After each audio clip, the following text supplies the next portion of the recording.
kembali lagi bersama saya Clara Nasi Tompul dengan materi yang berbeda dong pastinya. Nah, jadi materi kali ini adalah tentang penyusunan anggaran utang dan modal. Jadi teman-teman diminta dengan kasih untuk mendengarkan supaya bisa memahami apa sih itu anggaran utang dan modal. Jadi saya harap teman-teman dapat menyimak videonya. Mari kita tonton bersama-sama. Yang pertama itu ada pengertian tentang anggaran hutang dan modal. Anggaran hutang ialah anggaran yang merencanakan secara sistematis dan lebih terperinci tentang jumlah utang beserta perubahannya dari waktu ke waktu atau bulan ke bulan selama periode yang akan datang. Nah, sedangkan anggaran modal itu sendiri adalah proses usaha yang dilakukan untuk mengevaluasi potensi proyek-proyek besar atau investasi pembangunan, investasi baru atau investasi luar, kemungkinan membutuhkan anggaran modal sebelum disetujui atau dilakukan. Nah, kemudian ada nih jenis-jenis utang jangka pendek.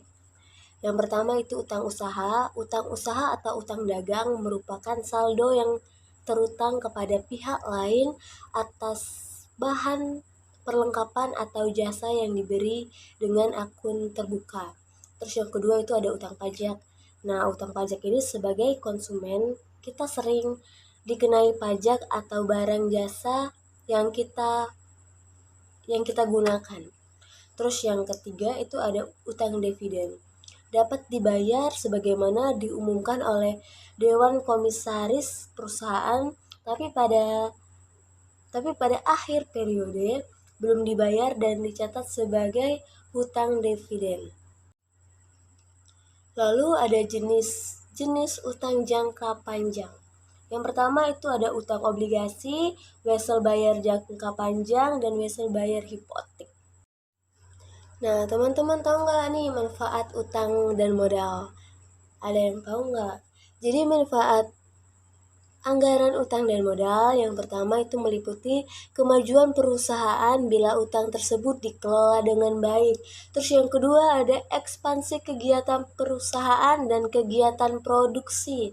Lalu yang ketiga sebagai modal kerja. Dan yang keempat untuk membiayai aset-aset tak lancar. Lalu ada nih faktor-faktor yang mempengaruhi anggaran utang dan modal. Yang pertama itu faktor ekspansi. Jadi setiap perusahaan yang ingin menerapkan going concern atau tetap berjalan dan sukses maka haruslah untuk dapat selalu berkembang. Terus yang kedua ada struktur modal. Dalam hubungan dengan struktur keuangan dan struktur kekayaan atau aturan struktur keuangan yang konservatif baik vertikal maupun horizontal. Nah, yang ketiga ada ilustrasi penyusunan anggaran utang merupakan tanggung jawab Departemen Keuangan.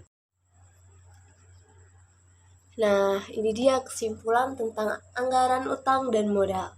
Kesimpulannya ialah anggaran hutang ialah anggaran yang merencanakan secara sistematis dan lebih terperinci tentang jumlah utang beserta perubahannya dari waktu ke waktu atau dari bulan ke bulan selama periode yang akan datang. Sedangkan anggaran modal juga dikenal dengan sebutan anggaran belanja modal adalah cara bagi manajemen perusahaan untuk merancangkan penjualan dan pembelian aset tetap. Biasanya, anggaran ini membantu manajemen menganalisis berbagai strategi jangka panjang yang dapat diambil perusahaan untuk mencapai sasaran ekspansi tersebut. Nah, itu tadi teman-teman materi yang bisa saya paparkan. Kurang lebihnya saya minta maaf jika ada kesalahan materi atau kesalahan dalam menyampaikan. Saya benar-benar minta maaf. Jika juga ada kesalahan dalam pengetikan, saya benar-benar sekali minta maaf karena manusia tidak luput dari kesalahan dan dosa.